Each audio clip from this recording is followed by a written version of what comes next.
Welcome to Tarot by the Bay. I'm David, and today I am going to throw cards on the Ukraine and Russia war that's going on.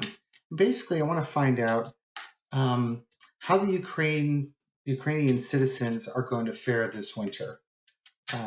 There's some real concern that this is going to be a very cold, hard winter. That obviously Russia has been targeting their infrastructure, specifically power plants, in ways that they heat buildings in Ukraine. And if I understand how the infrastructure works there, homes don't really have individual heaters. There's like a central place that provides the heat, and then it pipes it out to the houses. So if you destroy that, you knock out heat to all these homes. That's my understanding of it. It seems really weird living in the United States because we don't do it that way, but that's the way they've done it there, and it seems to work for them until missiles hit your electrical grid and your power plants and your heating plants and stuff like that. So a lot of these targets that Russia seems to be hitting, they're not military value targets. They're just basically trying to break the morale of the Ukrainian people. And, it's going to make things really hard on them. But the Ukrainians and the Russians, they're tough people. This is, stereotypes. They're tougher than that. Yeah, you're going to annoy them. Yeah, it's going to be cold. But these are really hardy folk. And we'll see how that works. I'm curious what Spirit has to say about how the Ukrainian people are going to how they're going to fare this winter. So let's lower the video. Let's take a look. Okay, Knight of Wands, Wheel of Fortune, the Empress, Death card, and the Eight of Swords, Six of Swords. Okay, so the underlying energy for how the Ukrainian people are going to do is I think they're going to do all right. The Knight of Wands is about progression. It's about moving forward, but in a very calculated way. You have a plan, and now you're advancing that plan. The Knight of Swords, you would be charging forward as fast as you can. No, got to fix this, got to fix that. But this one, it's a more thoughtful plan. It's slower, but it's a more thoughtful plan. So this could be their abilities to cope with the winter and coming up with a logical plan, but a slow-moving plan. Wheel of Fortune, again, this is a karmic wheel. It's,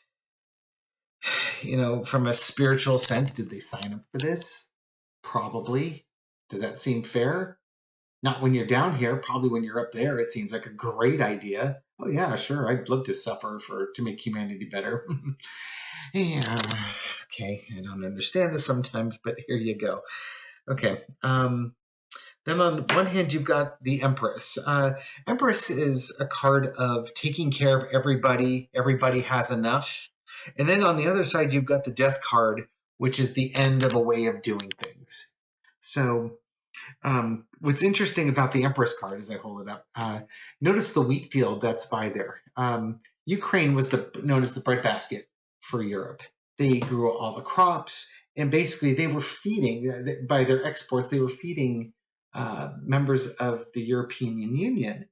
And one of the first things the Russians did after their failure to take Kiev is they started destroying the infrastructure, including the farmlands, stealing farm equipment, stealing the grain, and sending that off, just looting the country, as it were.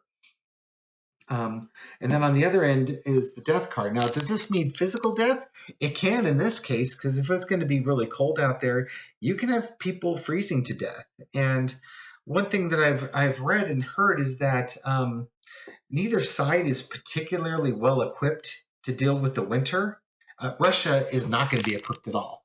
They were expecting this war to be done in weeks, days. This was not supposed to be a protracted campaign. If you're familiar with Bo, the Fifth Column, an amazing reporter on and commentator on world events.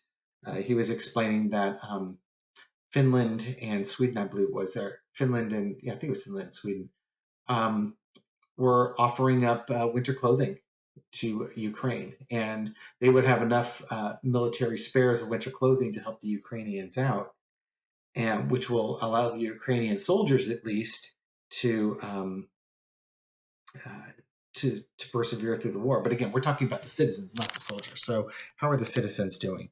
There's going to be death. Deaths can be a stop to the way of doing this, but I think in this case there actually are going to be deaths. There's going to be deaths due to the cold. And once upon a time, they were in good shape. They had enough. Everybody had enough. But now, because of the events that are really out of their control, they're now going to be suffering from that. On the positive side, with the Six of Swords, it's moving to calmer waters. It's a little bit of glare. Let me show this up to you. Moving to calmer waters, it could very well be that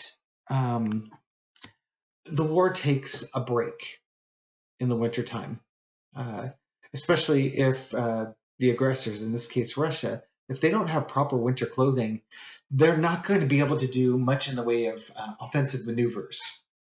They might do some shelling or something along those lines, but actually moving troops to take territories, that's just not going to be a thing. They're going to be too worried about staying warm, and there's already very low morale to begin with.